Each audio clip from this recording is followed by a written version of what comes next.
Thursday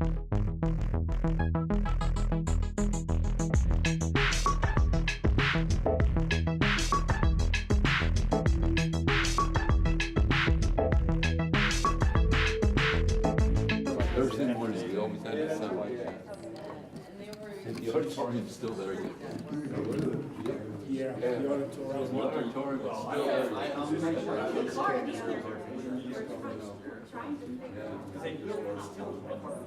Good evening, everyone. My name is Pete Mays. I'm the principal here at Nitchmann Middle School. Welcome. The current school has been in use for almost 100 years, since the late 1920s, when it opened first as an elementary school and then as a junior high school, and in the 1980s changed to be a middle school. The school's had lots of revisions and additions, 3 additions in fact over the last 100 years onto its existing building, and it's served children of West Bethlehem and Hanover Township during that entire time. This is great. Isn't it? Oh my gosh. I wore these because you couldn't wear jeans back then. Yeah, that's right. The lion's tail. right there. You had to look at the rules. I was at Votech at Liberty. We couldn't wear jeans. We had Well, to wear you khakis, couldn't. but I was in the Votech Yeah, I pretty, wear but then I could khakis. change into jeans. Okay. The smells are the same, that the school itself has such a physical imprint on their memory. Alumni will often say, I remember I was sitting in that same seat when John F. Kennedy was killed, or I remember sitting here when the Challenger exploded. Middle schools are at a time often in children's lives when they're becoming as awakening adults, and they attach very strong world memories to the building. Teachers smoked, and it was still very common amongst teachers to smoke. They had an old smoking room in the old boiler room downstairs, and in fact, if you go all the way down 3 flights of stairs, you can see the old sofa where they would sit and smoke on, during that time.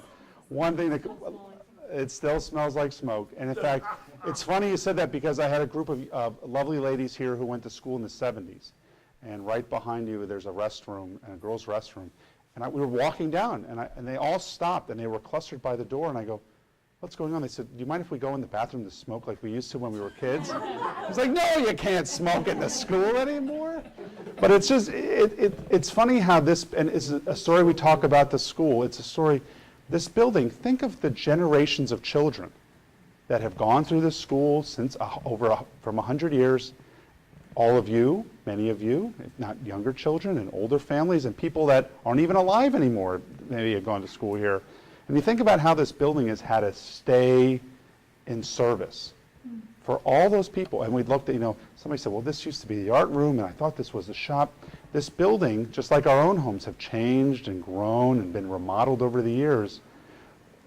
And it's changed this whole area of town. It's created generations of children who have given back to the city. So when we built this new school, a lot of that was, we don't want to lose that. We don't want to lose that mystery and that dynamic.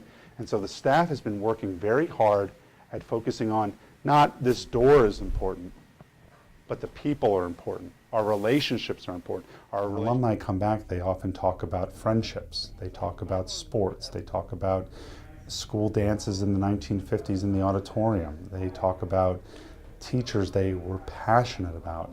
It's the same way kids talk today. It allows people to have an opportunity to reconnect at their most vulnerable time in their life when they were 12, 13, 14 years old. At Danny's on the end there, right? Danny Sylvester's. Oren Bacher. Yeah. Oh my God. Yes, there. Yeah, look at him.